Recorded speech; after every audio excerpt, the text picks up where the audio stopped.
1984. Book 3. Chapter 1. He did not know where he was. Presumably he was in the Ministry of Love, but there was no way of making certain. He was in a high-ceilinged, windowless cell, with walls of glittering white porcelain. Concealed lamps flooded it with cold light, and there was a low, steady humming sound, which he supposed had something to do with the air supply.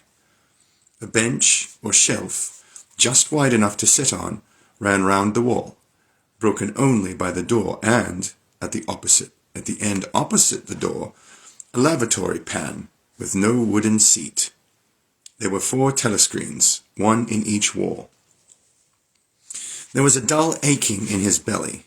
It had been there ever since they had bundled him into the closed van and driven him away. But he was also hungry, with a gnawing, unwholesome kind of hunger. It might be 24 hours since he had eaten. It might be 36. He still did not know, probably never would know, whether it had been morning or evening when they arrested him.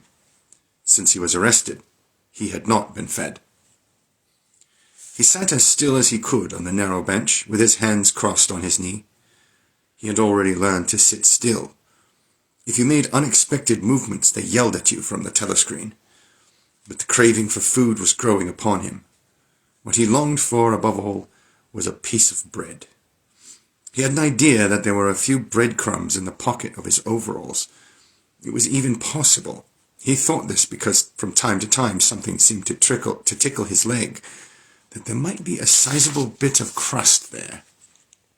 In the end, the temptation to find out overcame his fear. He slipped a hand into his pocket. "Smith!" yelled a voice from the telescreen. 6079 Smith W. Hands out of pockets in the cells. He sat still again, his hands crossed on his knee. Before being brought here, he had been taken to another place, which must have been an ordinary prison or a temporary lockup, used by the patrols. He did not know how long he had been there. Some hours at any rate. With no clocks and no daylight, it was hard to gauge the time. It was a noisy, evil-smelling place. They had put him into a cell similar to the one he was in now, but filthily dirty, and all times crowded by 10 or 15 people. The majority of them were common criminals, but there were a few political prisoners among them. He had sat against the wall silently, jostled by dirty bodies, too preoccupied by fear and the pain in his belly to take much interest in his surroundings, but still noticing the astonishing difference in demeanor between the party prisoners and the others. The party prisoners were always silent and terrified, but the ordinary criminals seemed to care nothing for anybody. They yelled insults at the guards, fought back fiercely when their belongings were impounded, wrote obscene words on the floor, and ate smuggled food which they produced from mysterious hiding places in their clothes, and even shouted down the telescreen when it tried to restore order. On the other hand, some of them seemed to be on good terms with the guards, called them by nicknames, and tried to wheedle cigarettes through the spy hole in the door. The guards, too, treated the common criminals with a certain forbearance, even when they had to handle them roughly. There was much talk about the forced labor camps to which most of the prisoners expected to be sent. It was all right in the camps, he gathered, so long as you had good contacts and knew the ropes. There were bribery, favoritism, and racketeering of every kind. There were homosexuality and prostitution.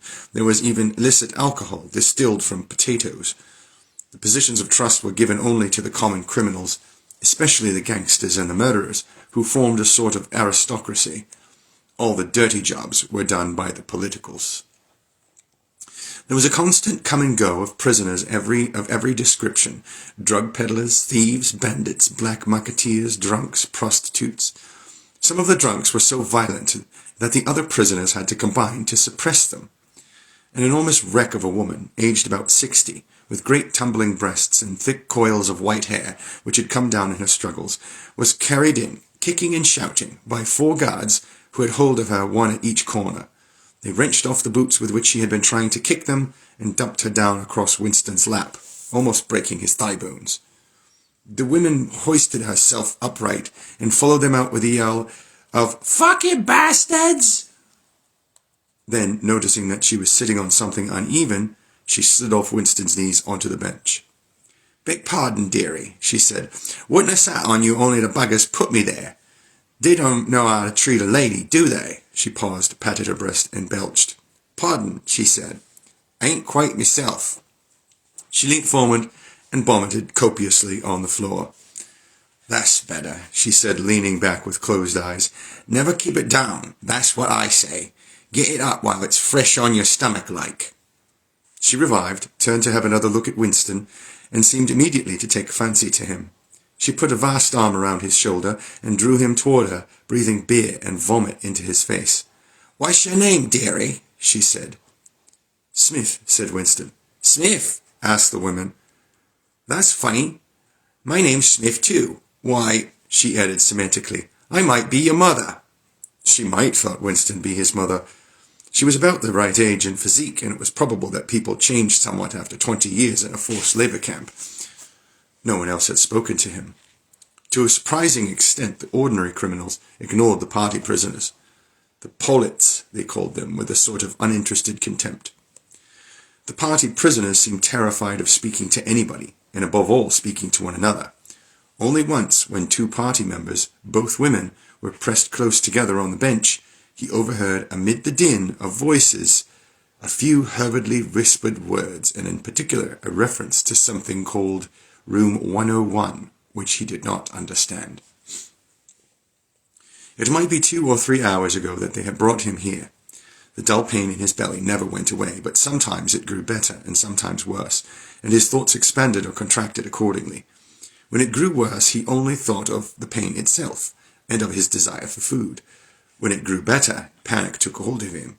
There were moments when he foresaw the things that would happen to him with such actuality that his heart galloped and his breath stopped. He felt the smash of truncheons on his elbows and iron-shod boots on his shins.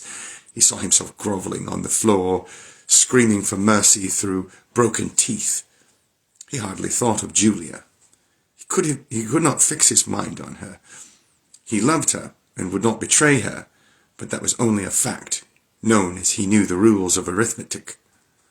He felt no love for her, and he hardly ever even wondered what was happening to her. He thought oftener of O'Brien, with a flickering hope. O'Brien must know that he had been arrested. The Brotherhood he had said, never tried to save its members. But there was the razor blade. They would send the razor blade if they could. There would be perhaps 5 seconds before the guards could rush into the cell. The blade would bite into him with a sort of burning coldness, and even the fingers that held it would be cut to the bone. Everything came back to his sick body, which shrank trembling from the smallest pain. He was not certain that he would use the razor blade if he got the chance. It was more natural to exist from moment to moment, accepting another 10 minutes' life, even with the certainty that there was torture at the end of it. Sometimes he tried to calculate the number of porcelain bricks in the walls of the cell. It should have been easy, but he always lost count at some point or another. More often he wondered where he was and what time of day it was. At one moment he felt certain that it was broad daylight outside, and at the next equally certain that it was pitch blackness. In this place he knew instinctively the lights would never be turned out. It was a place with no darkness. He saw now why O'Brien had seemed to recognize the illusion. In the Ministry of Love, there were no windows. His cell might be at the heart of the building or against its outer wall. It might be 10 floors below ground or 30 above it. He moved himself mentally from place to place and tried to determine by the feeling of his body whether he was perched high in the air or buried deep underground. There was a sound of marching boots outside. The steel door opened with a clang. A young officer, a trim black-uniformed figure who seemed to glitter all over with polished leather, and whose pale, straight-featured face was like a wax mask, stepped smartly through the doorway. He motioned to the guards outside to bring in the prisoner they were leading. The poet Ampleforth shambled into the cell. The door clanged shut again. Ampleforth made 1 or 2 uncertain movements from side to side, as though having some idea that there was another door to go out of, and then began to wander up and down the cell. He had not yet noticed Winston's presence. His troubled eyes were gazing at the wall about a meter above the level of Winston's head. He was shoeless. Large, dirty toes were sticking out of holes in his socks. He was also several days away from a shave. A scrubby beard covered his face to the cheekbones, giving him an air of ruffianism that went oddly with his large, weak frame and nervous movements. Winston roused himself a little from his lethargy. He must speak to Ampleforth and risk the yell from the telescreen.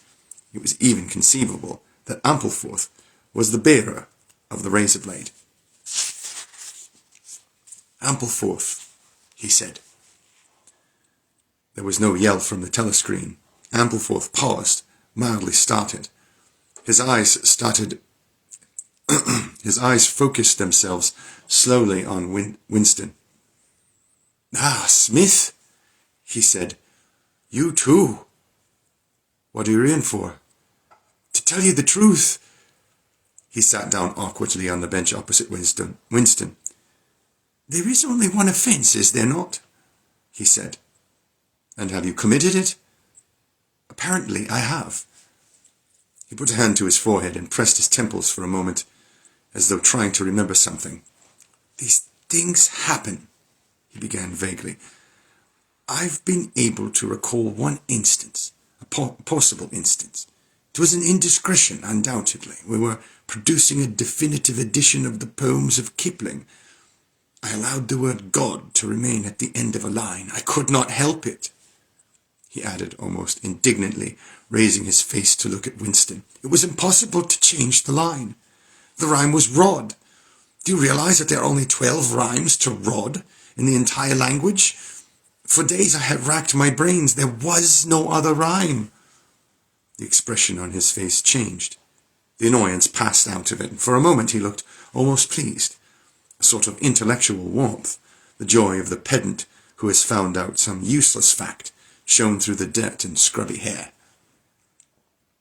"Has it ever occurred to you," he said, "that the whole history of English poetry has been determined by the fact that the English language lacks rhymes?" No, that particular thought had never occurred to Winston, nor in the circumstances did it strike him as very important or interesting. "Do you know what time of day it is?" he said.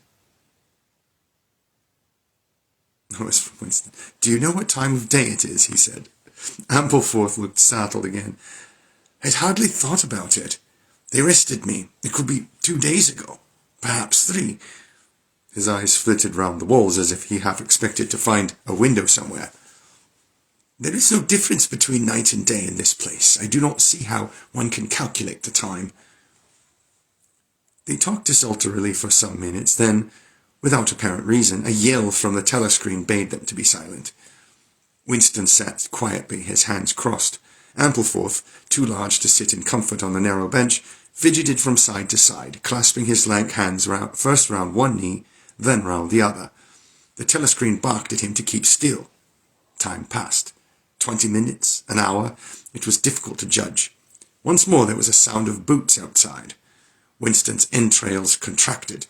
Soon, very soon, perhaps in 5 minutes, perhaps now, the tramp of boots would mean that his own turn had come.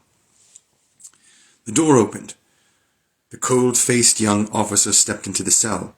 With a brief movement of the hand, he indicated Ampleforth. "Room 101, he said. Ampleforth marched clumsily out between the guards, his face vaguely perturbed, but not uncomprehending.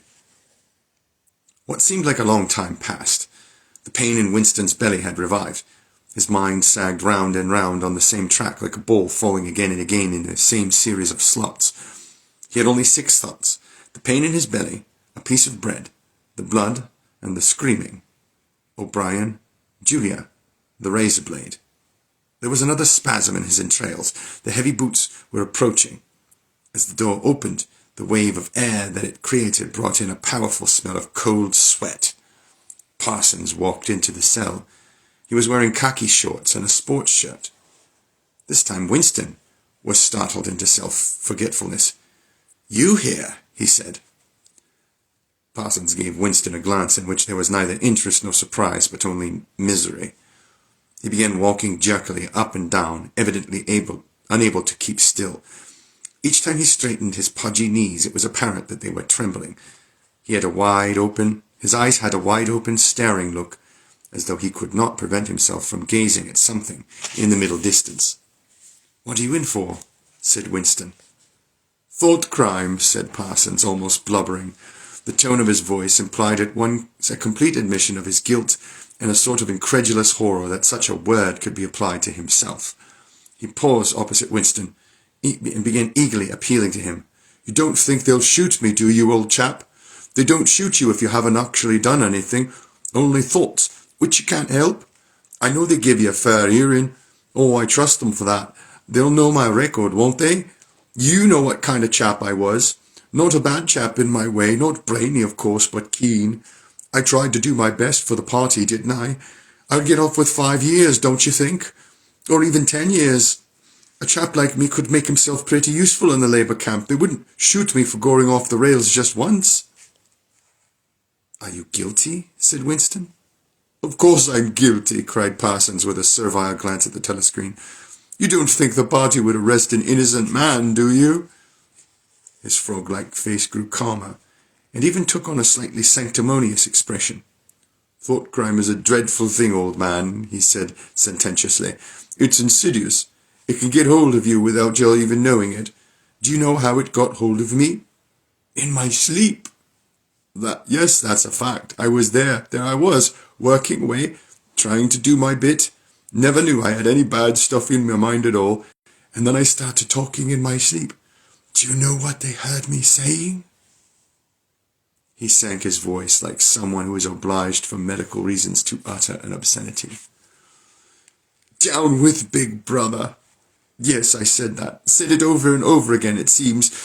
Between you and me, old man, I'm glad they got me before it went any further. Do you know what I'm going to say to them when I go up before tribunal? Thank you, I'm going to say. Thank you for saving me before it was too late." "Who denounced you?" said Winston.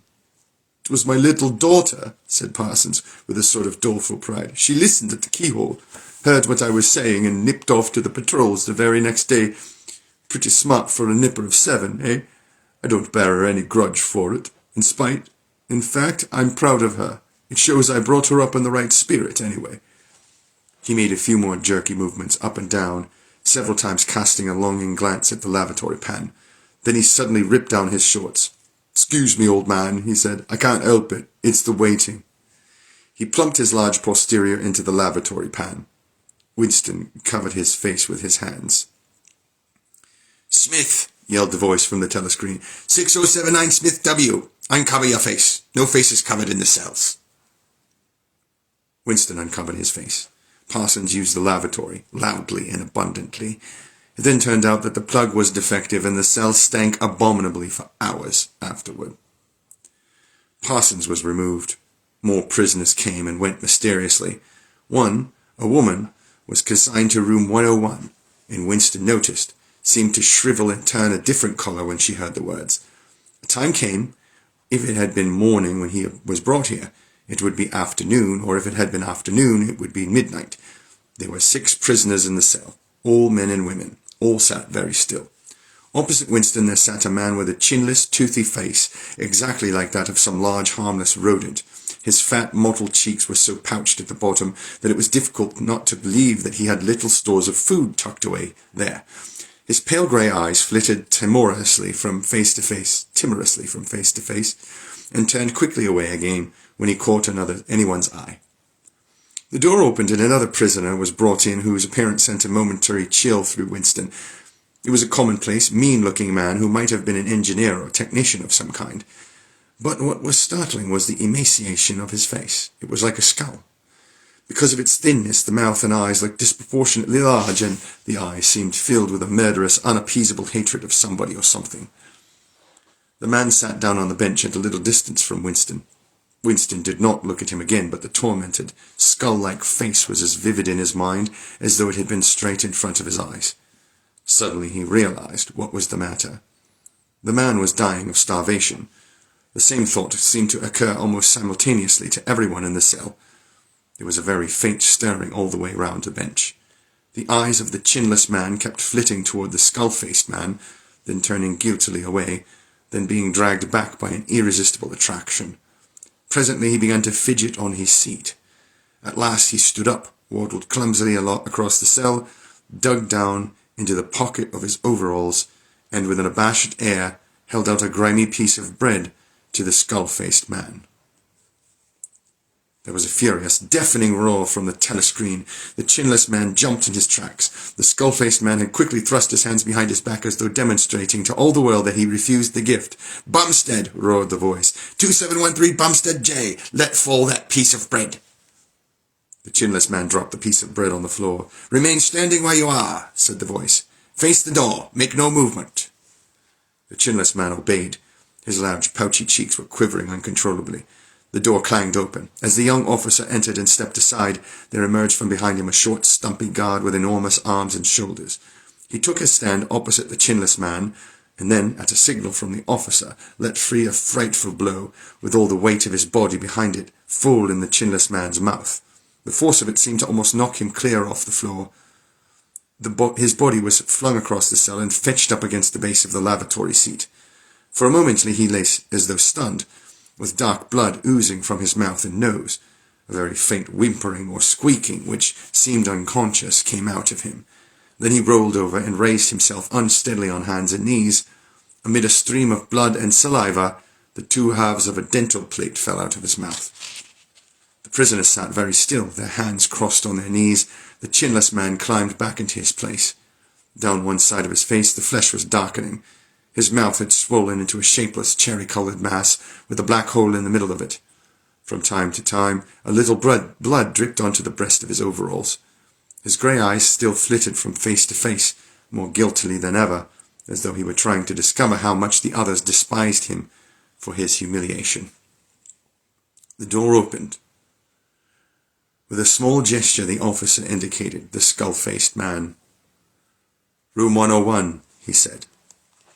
There was a gasp and a flurry at Winston's side. The man had actually flung himself on his knees on the floor, with his hands clasped together. "Comrade! Officer!" he cried. "You don't have to take me to that place. Haven't I told you everything already? What else is it you want to know? There's nothing I wouldn't confess. Nothing. Just tell me what it is and I'll confess it straight off. Write it down and I'll sign it. Anything. Not room 101. "Room 101, said the officer.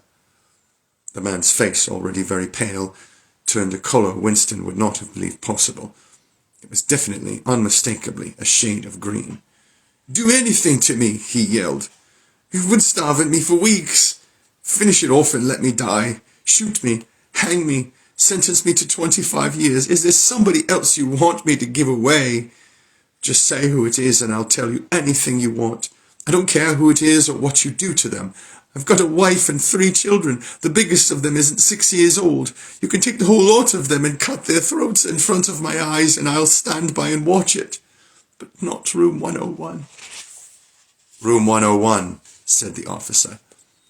The man looked frantically round at the other prisoners as though with some idea that he could put another victim in his own place. His eyes settled on the smashed face of the chinless man. He flung out a lean arm. "That's the one you ought to be taking, not me," he shouted. "You didn't hear what he was saying after they bashed his face. Give me a chance and I'll tell you every word of it. He's the one that's against the party, not me."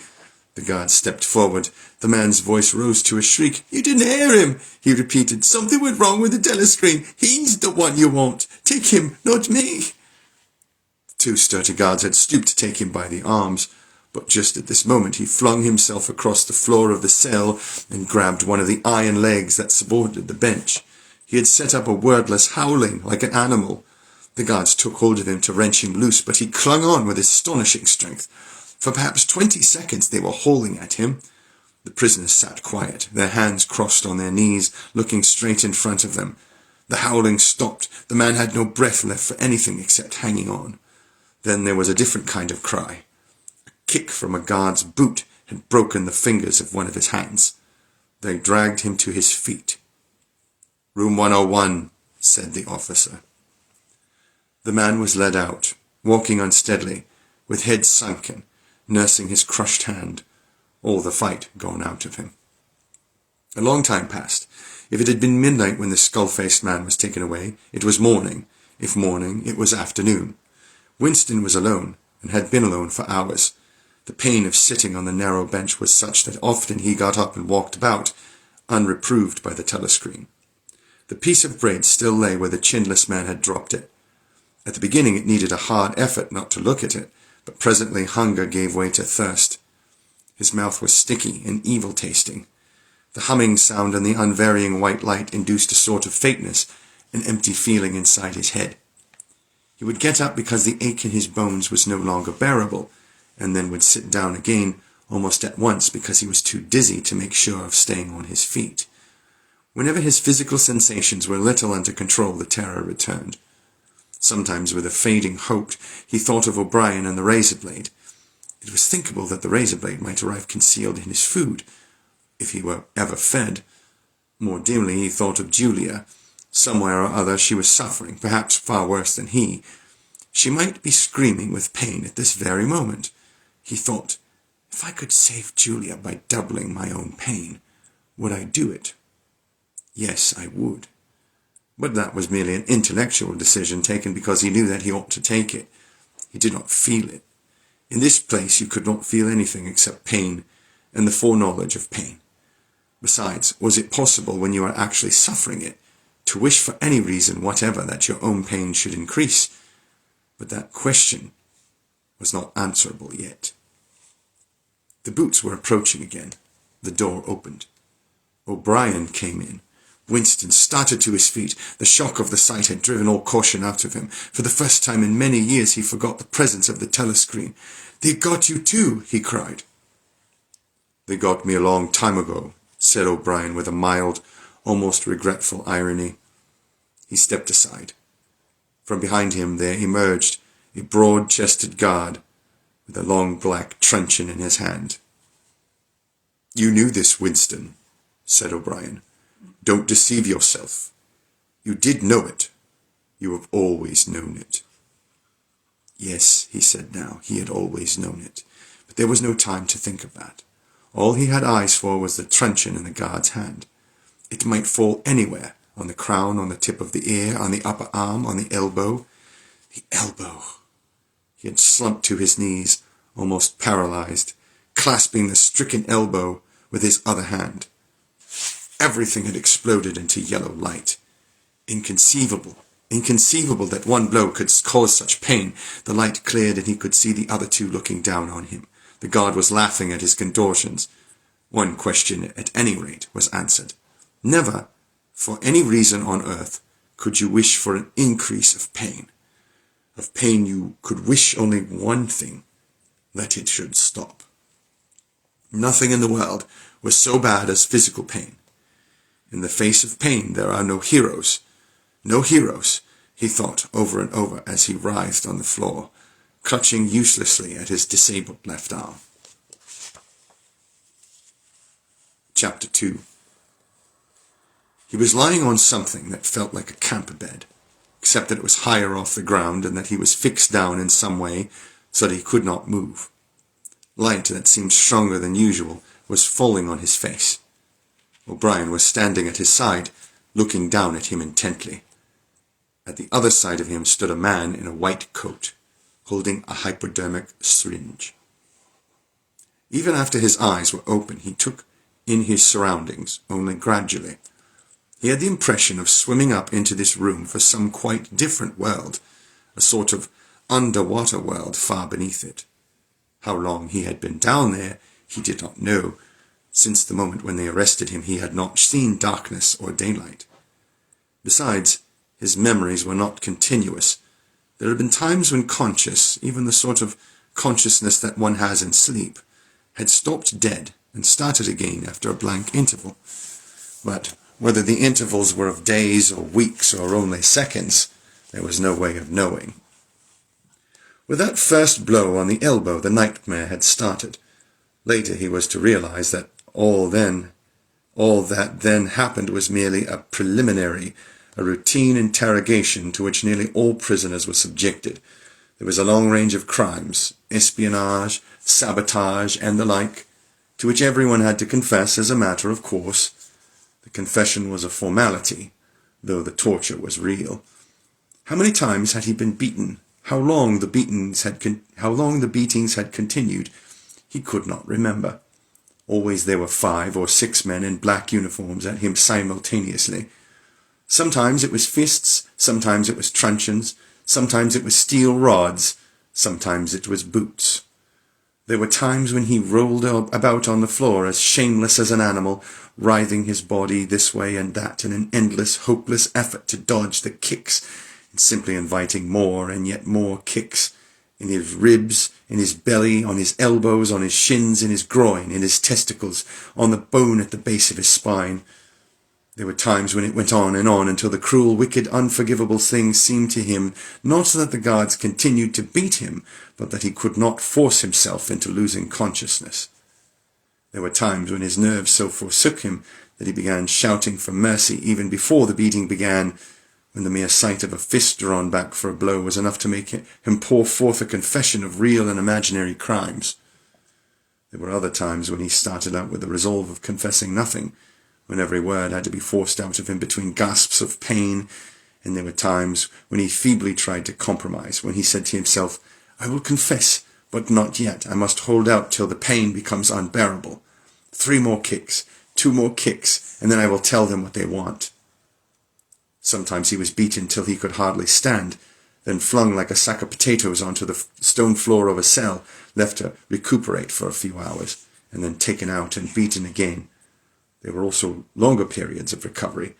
He remembered them dimly, because they were spent chiefly in sleep or stupor. He remembered a cell with a plank bed, a sort of shelf sticking out from the wall, and a tin wash basin, and meals of hot soup and bread, and sometimes coffee.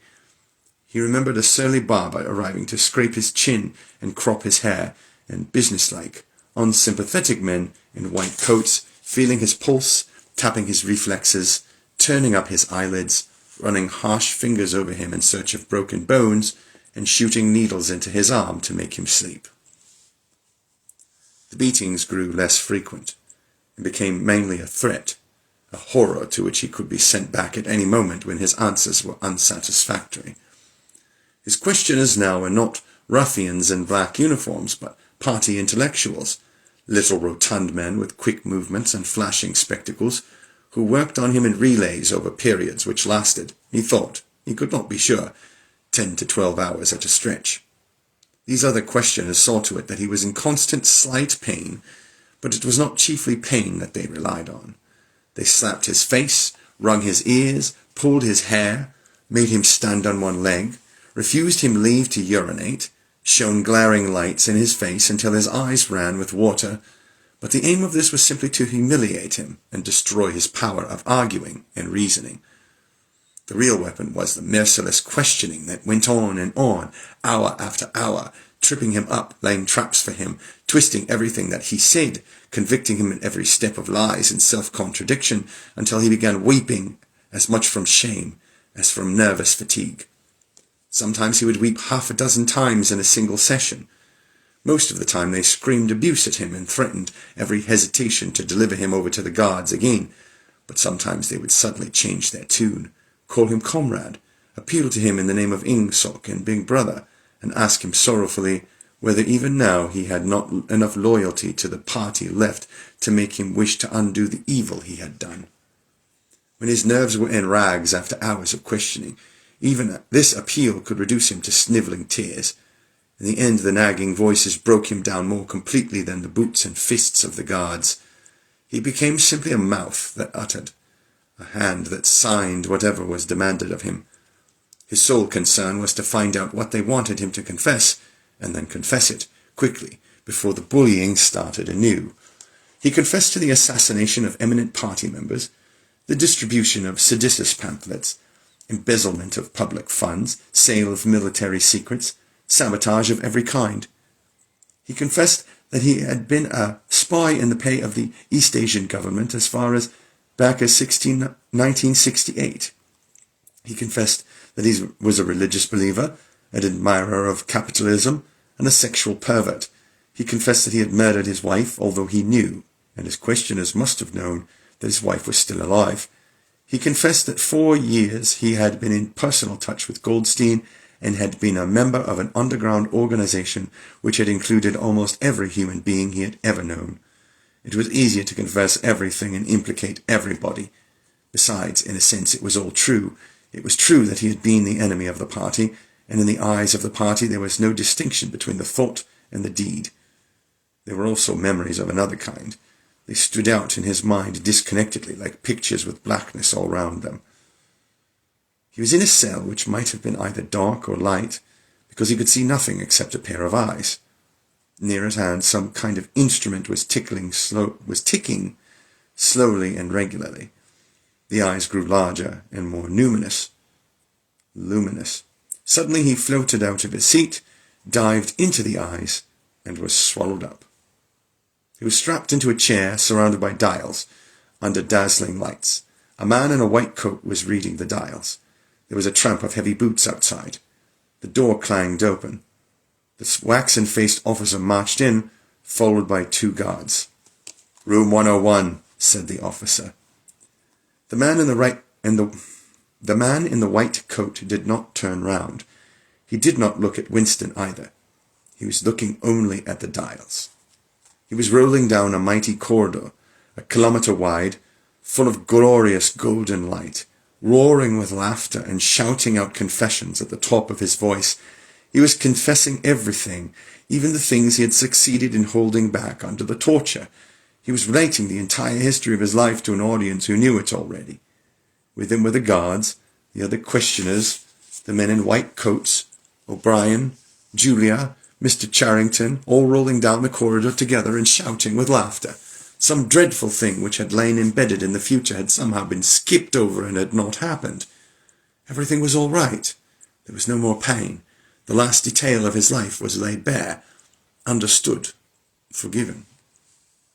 He was starting up from the plank bed in the half-certainty that he had heard O'Brien's voice.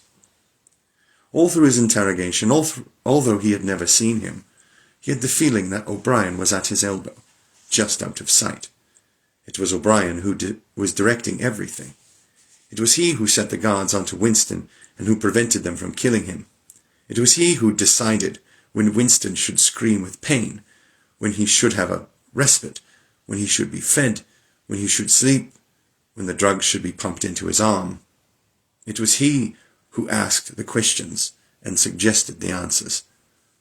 He was the tormentor, he was the protector, he was the inquisitor, he was the friend. And once, Winston could not remember whether it was in drugged sleep, or in normal sleep, or even in a moment of wakefulness, a voice murmured in his ear, "Don't worry, Winston, you are in my keeping.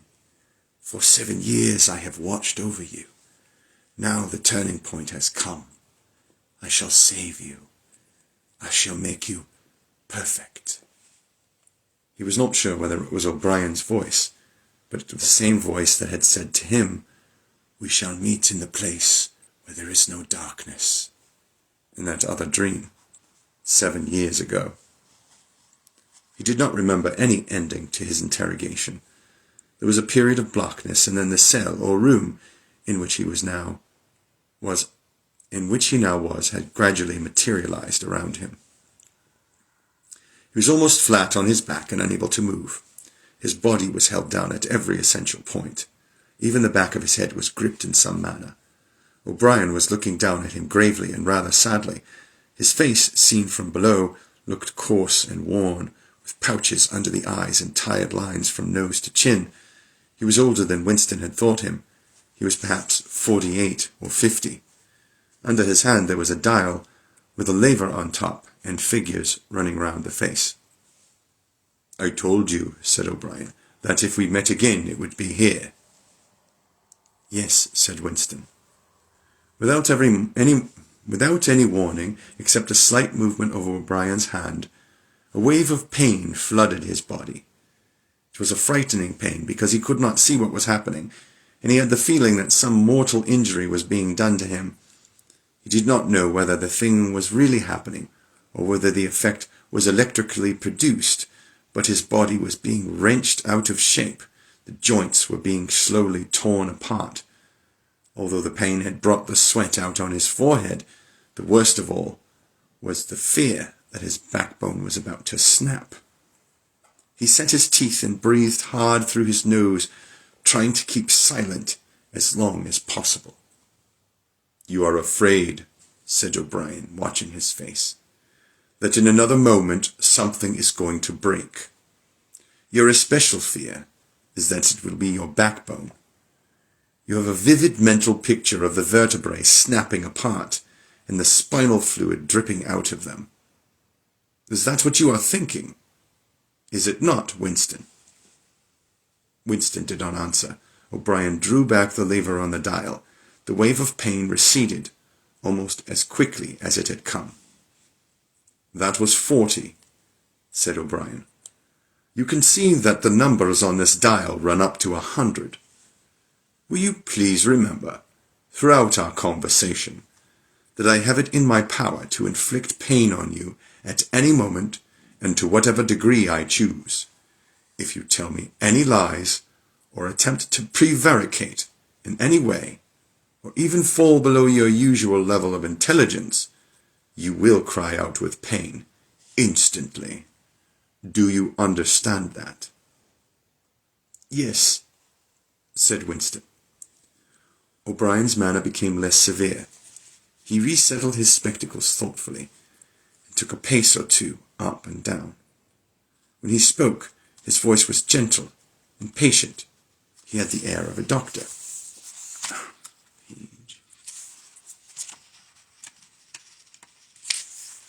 A teacher, even a priest, anxious to explain and persuade rather than to punish.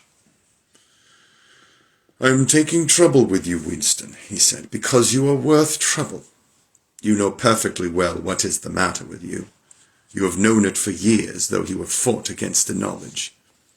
You are mentally deranged. You suffer from a defective memory. You are unable to remember real events, and you persuade yourself that you can remember other events which never happened. Fortunately, it is curable. You have never cured yourself of it because you did not choose to. There was a small effort of the will that you were not ready to make. Even now, I am well aware, you are clinging to your disease under the impression that it is a virtue. Now, we will take an example. At this moment, which power is Oceania at war with?" "When I was arrested, Oceania was at war with East Asia." "With East Asia, good. And Oceania has always been at war with East Asia, has it not?" Winston drew in his breath. He opened his mouth so to speak, and then did not speak. He could not take his eyes away from the dial. "The truth, please, Winston. Your truth. Tell me what you think you remember." "I remember that until only a week before I was arrested, we were not at war with East Asia at all. We were in alliance with them. The war was against Eurasia. That had lasted for 4 years. Before that—" O'Brien stopped him with a movement of the hand. "Another example," he said. "Some years ago you had a very serious delusion indeed. You believed that 3 men, 3 one-time party members named Jones, Aronson, and Rutherford, men who were executed for treachery and sabotage after making the fullest possible confession, were not guilty of the crimes they were charged with.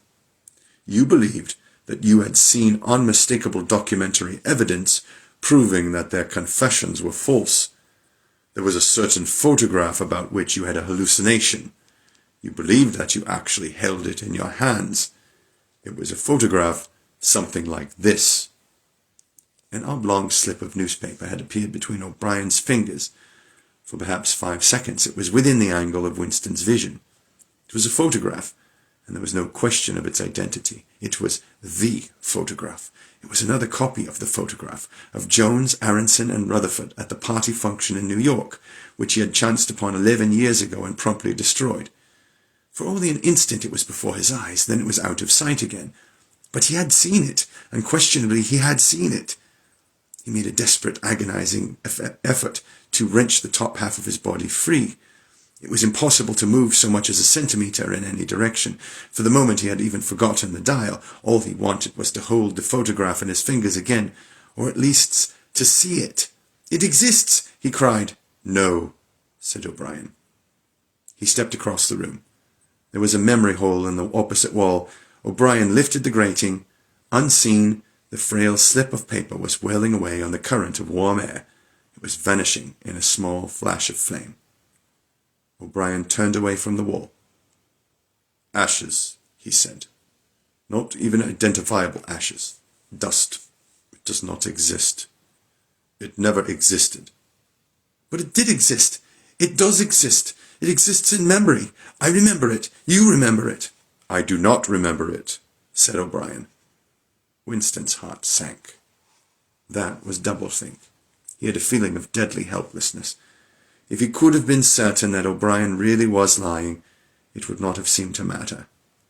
But it was perfectly possible that O'Brien really had forgotten the photograph, and if so, then already he would have forgotten his denial of remembering it, and forgotten the act of forgetting. How could one be sure that it was simply trickery? Perhaps that lunatic dislocation in the mind could really happen. That was the thought that defeated him. I can't turn pages this morning. There we go. O'Brien was looking down at him speculatively. More than ever, he had the air of a teacher taking pains with a wayward but promising child. "There is a party slogan dealing with the control of the past," he said. "Repeat it, if you please." "He who controls the past controls the future. Who controls the present controls the past," repeated Winston obediently. "Who controls the present controls the past," said O'Brien, nodding his head with slow approval. "Is it your opinion, Winston, that the past has real existence?" Again the feeling of helplessness descended upon Winston. His eyes flitted toward the dial. He not only did not know whether yes or no was the answer that would save him from pain, he did not even know which answer he believed to be the true one. O'Brien smiled faintly. "You are no metaphysician, Winston," he said.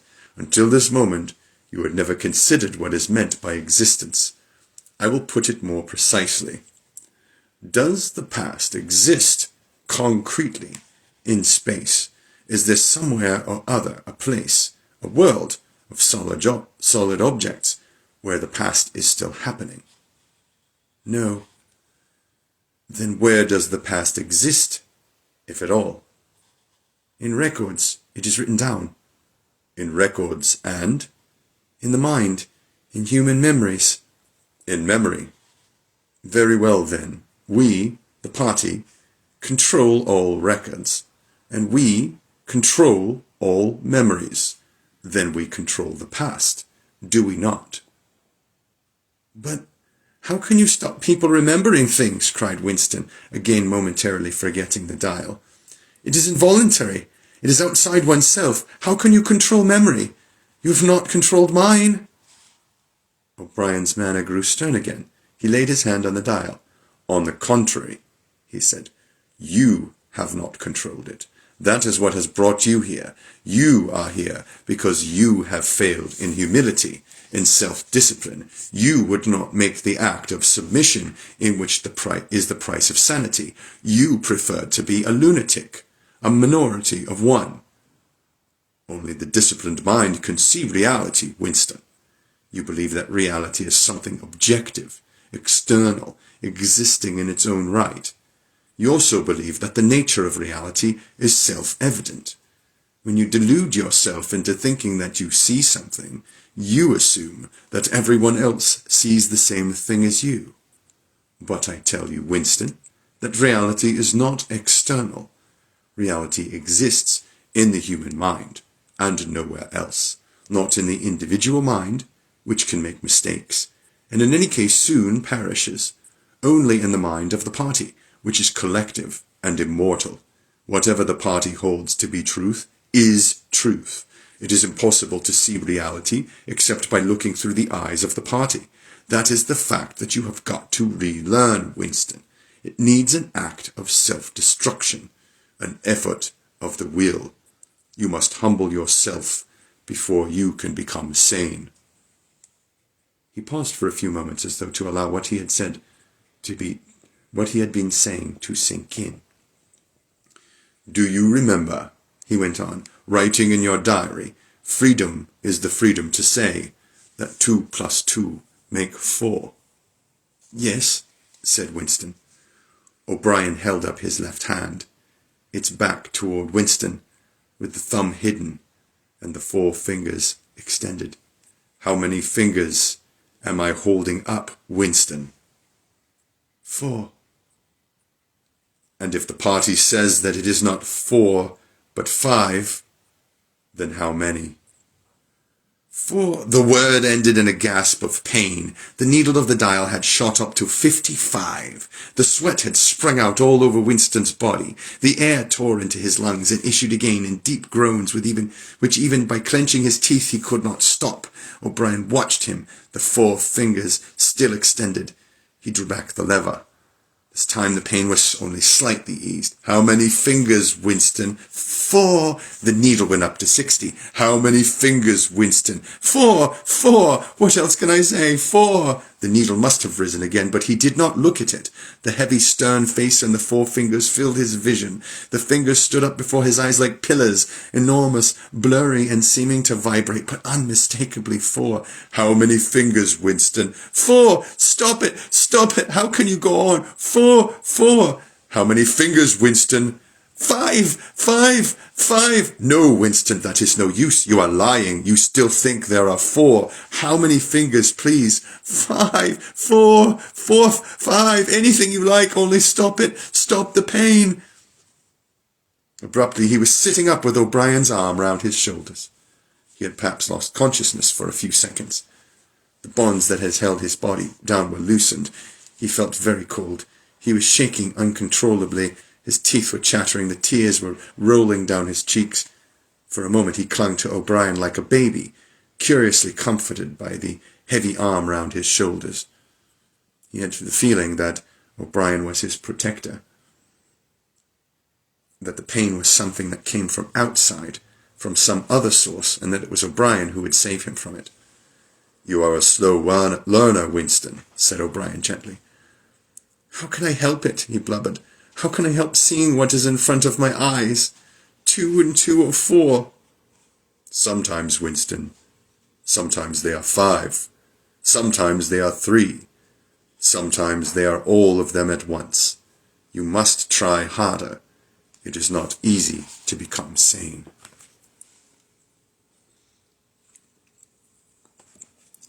He laid Winston down on the bed. The grip on his limbs tightened again, but the pain had ebbed away and the trembling had stopped, leaving him merely weak and cold. O'Brien motioned with his head to the man in the white coat, who had stood immobile throughout the proceedings. The man in the white coat bent down and looked closely into Winston's eyes, felt his pulse, laid an ear against his chest, tapped here and there, then he nodded to O'Brien. Again, said O'Brien. The pain flowed into Winston's body. The needle must be at least 75. He had shut his eyes this time. He knew that the fingers were still there, and still 4. All that mattered was somehow to stay alive until the spasm was over. He had ceased to notice whether he was crying out or not. The pain lessened again. He opened his eyes. O'Brien had drawn back the lever. How many fingers, Winston? 4. I suppose there are 4. I would see 5 if I could. I'm really trying to see 5. Which do you wish? To persuade me that you see 5, or really to see them? Really to see them. Again, said O'Brien. Perhaps the needle was at 80, 90. Winston could only intermittently remember why the pain was happening. Behind his screwed-up eyelids, a forest of fingers seemed to be moving in a sort of dance, weaving in and out, disappearing behind one another and reappearing again. He was trying to count them. He could not remember why. He knew only that it was impossible to count them, and that this somehow was due to the mysterious identity between 5 and 4. The pain died down again. When he opened his eyes, it was to find that he was still seeing the same thing. Innumerable fingers, like moving trees, were still streaming past in either direction, crossing and recrossing. He shut his eyes again. How many fingers am I holding up, Winston?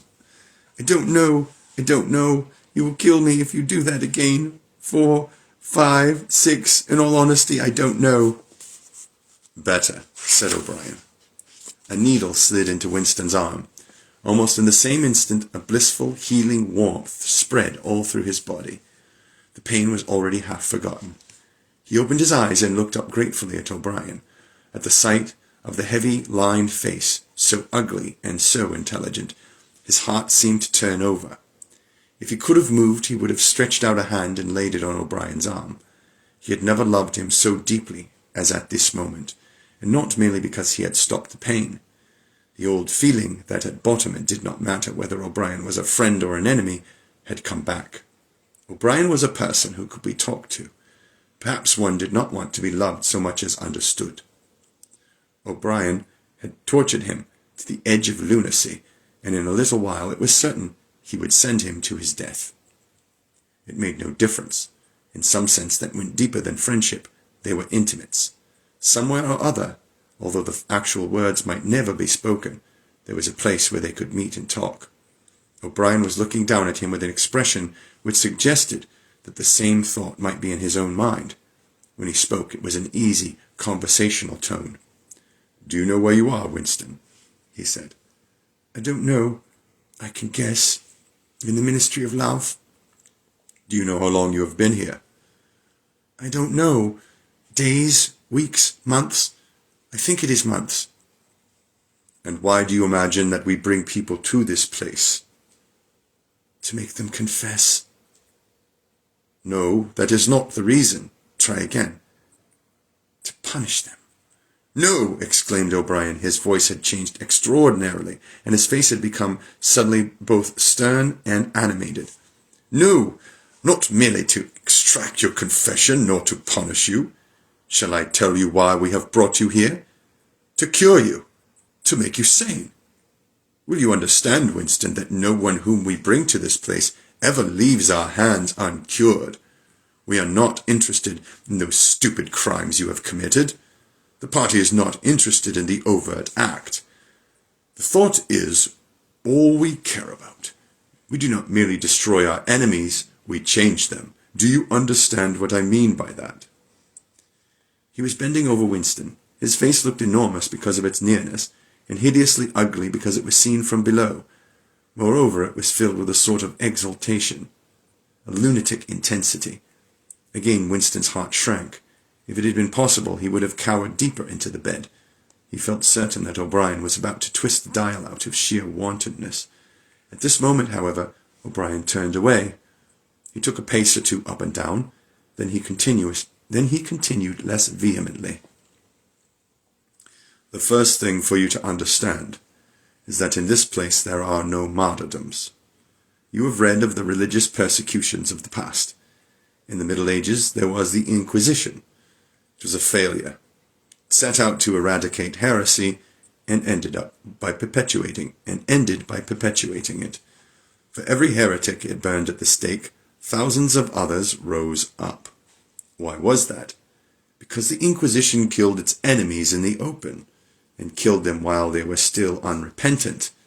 In fact, it killed them because they were unrepentant. Men were dying because they would not abandon their true beliefs. Naturally, all the glory belonged to the victim, and all the shame to the inquisitor who burned them. Later, in the 20th century, there were the totalitarians, as they were called. They were the German Nazis and the Russian communists. The Russians persecuted heresy more cruelly than the Inquisition had done, and they imagined that they had learned from the mistakes of the past. They knew, at any rate, that one must not make martyrs. Before they exposed their victims to public trial, they deliberately set themselves to destroy their dignity. They wore them down by torture and solitude until they were despicable, cringing wretches, confessing whatever was put into their mouths, covering themselves with abuse, accusing and sheltering behind one another, whimpering for mercy. and yet after only a few years, the same thing had happened over again. The dead men had become martyrs, and their degradation was forgotten. Once again, why was it? In the first place, because the confessions that they had made were obviously extorted and untrue. We do not make mistakes of that kind. All the confessions that are uttered here are true. We make them true. And above all, we do not allow the dead to rise up against us. You must stop imagining that posterity will vindicate you, Winston. Posterity will never hear of you. You will be lifted clean out of the stream of history. We shall turn you into a gas and pour you into the stratosphere. Nothing will remain of you, not a name in a register, not a memory in a living brain. You will be annihilated in the past as well as in the future. You will never have existed. Then why bother to torture me? Thought Winston, with a momentary bitterness. O'Brien checked his step as though Winston had uttered the thought aloud. His large, ugly face came nearer, with the eyes a little narrowed. You are thinking, he said, that since we intend to destroy you so utterly, so that nothing you say or do can make the smallest difference, in that case, why do we go through the trouble of interrogating you first? That is what you were thinking, was it not? Yes, said Winston. O'Brien smiled slightly. You are a flaw in the pattern, Winston. You are a stain that must be wiped out. Did I not tell you just now that we are different from the persecutors of the past? We are not content with negative obedience, nor even with the most abject submission. When finally you surrender to us, it must be of your own free will. We do not destroy the heretic because he resists us. So long as he resists us, we never destroy him. We convert him. We capture his inner mind. We reshape him. We burn all evil and all illusion out of him. We bring him over to our side, not in appearance, but genuinely, heart and soul. We make him one of ourselves before we kill him. It is intolerable to us that an erroneous thought should exist anywhere in the world, however secret and powerless it may be. Even in the instant of death, we cannot permit any deviation. In the old days, the heretic walked to the stake, still a heretic, proclaiming his heresy, exulting in it. Even the victim of the Russian purges could carry rebellion locked up in his skull as he walked down the passage, waiting for the bullet. But we make the brain perfect before we blow it out. The command of the old despotisms was, "Thou shalt not." The command of the totalitarians was, "Thou shalt." Our command is, "Thou art." No one whom we bring to this place ever stands out against us. Everyone is washed clean. Even those three miserable traitors, in whose innocence you once believed, Jones, Arison, and Rutherford. In the end, we broke them down. I took part in their interrogation myself. I saw them gradually worn down, whimpering, grovelling, weeping, and in the end it was not with pain or fear, only with penitence. By the time we had finished with them, they were only the shells of men. There was nothing left in them except sorrow for what they had done, and love of Big Brother. It was touching to see how they loved him. They begged to be shot quickly, so that they could die while their minds were still clean. His voice had grown almost dreamy. The exultation, the lunatic enthusiasm was still in his face. He is not pretending, thought Winston. He is not a hypocrite. He believes every word he says. What most oppressed him was the consciousness of his own intellectual inferiority. He watched the heavy yet graceful form strolling to and fro, in and out of the range of his vision. O'Brien was a being in all ways larger than himself. There was no idea that he had ever had, or could have, that O'Brien had not long ago examined and rejected. His mind contained Winston's mind. But in that case, how could it be true that O'Brien was mad? It must be he, Winston, who was mad. O'Brien halted and looked down at him. His voice had grown stern again. Do not imagine that you will save yourself, Winston. however completely you surrender to us. No one who has once gone astray is ever spared, and even if we chose to let you live out the natural term of your life, you still would never escape us. What happens to you here is forever. Understand that in advance. We shall crush you down to the point from which there is no coming back. Things will happen to you from which you could not recover if you lived 1,000 years. Never again will you be capable of ordinary human feeling. Everything will be dead inside you. Never again will you be capable of love or friendship or joy of living or laughter or curiosity or courage or integrity. You will be hollow. We shall squeeze you empty, and then we shall fill you with ourselves. He paused and signed to the man in the white coat. Winston was aware of some heavy piece of apparatus being pushed into place behind his head. O'Brien had sat down beside the bed so that his face was almost on a level with Winston's. 3,000, he said, speaking over Winston's head to the man in the white coat. Two soft pads, which felt slightly moist, clamped themselves against Winston's temples. He quailed. There was pain coming, a new kind of pain. O'Brien laid a hand reassuringly, almost kindly, on his. "This time it will not hurt," he said. "Keep your eyes fixed on mine." At this moment there was a devastating explosion, or what seemed like an explosion. Though it was not certain whether there was any noise, there was undoubtedly a blinding flash of light. Winston was not hurt, only prostrated.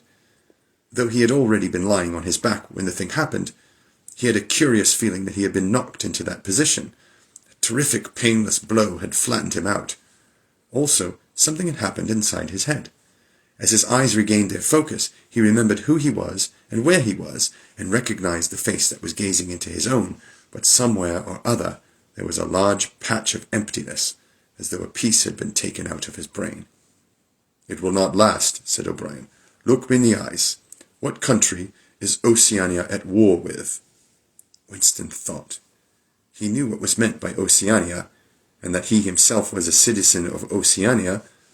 He also remembered Eurasia and East Asia, but who was at war with whom? He did not know. In fact, he had not been aware that there was any war. "I don't remember." "Oceania is at war with East Asia. Do you remember that now?" "Yes." "Oceania has always been at war with East Asia. Since the beginning of your life, since the beginning of the party, since the beginning of history, the war has continued without a break, always the same war. Do you remember that?" "Yes." 11 years ago you created a legend about 3 men who had been condemned to death for treachery. You pretended that you had seen a piece of paper which proved them innocent. No such piece of paper ever existed. You invented it, and later you grew to believe it. You remember now the very moment at which you first invented it. Do you remember that?" "Yes." "Just now I held up the fingers of my hand to you. You saw 5 fingers. Do you remember that?" "Yes." O'Brien held up the fingers of his left hand, with the thumb concealed. "There are 5 fingers there. Do you see 5 fingers?" "Yes." And he did see them for a fleeting instant, but before the scenery of his mind changed. He saw 5 fingers, and there was no deformity. Then everything was normal again, and the old fear, the hatred, the bewilderment came crowding back again. But there had been a moment, he did not know how long, 30 seconds perhaps, of luminous certainty, when each new suggestion of O'Brien's had filled up a patch of emptiness and become absolute truth, and when 2 and 2 could have been 3 as easily as 5, if that were what was needed. It had faded out before O'Brien had dropped his hand, but though he could not recapture it, he could remember it, as one remembers a vivid experience, as some remote period of one's life when one was in effect a different person. "You see now," said O'Brien, "that it is at any rate possible." "Yes," said Winston. O'Brien stood up with a satisfied air. Over to his left, Winston saw the man in the white coat break an ampoule and draw back the plunger of a syringe. O'Brien turned to Winston with a smile. In almost the same manner he resettled his spectacles on his nose. "Do you remember writing in your diary," he said, that it did not matter whether I was a friend or an enemy, since I was at least a person who understood you and could be talked to. You were right. I enjoy talking to you. Your mind appeals to me. It resembles my own, except that you happen to be insane. Before we bring the session to an end, you can ask me a few questions, if you choose. Any question I like? Anything. He saw that Winston's eyes were upon the dial. It just switched off. What is your first question? What have you done with Julia? Said Winston. O'Brien smiled again. She betrayed you, Winston, immediately, unreservedly. I have seldom seen anyone come over to her so promptly. You would hardly recognize her if you saw her. All her rebelliousness, all her deceit, her folly, her dirty-mindedness, everything has been burned out of her. It was a perfect conversion, a textbook case. You tortured her. O'Brien left this unanswered. Next question, he said. Does Big Brother exist? Of course he exists. The party exists. Big Brother is the embodiment of the party. Does he exist in the same way as I exist? You do not exist, said O'Brien. Once again, the sense of helplessness assailed him. He knew, or he could imagine, the arguments which proved his own non-existence, but they were nonsense. They were only a play on words. Did not the statement, "You do not exist," contain a logical absurdity? But what use was it to say so? His mind shriveled as he thought of the unanswerable mad arguments with which O'Brien would demolish him. I think I exist, he said wearily. I am conscious of my own identity.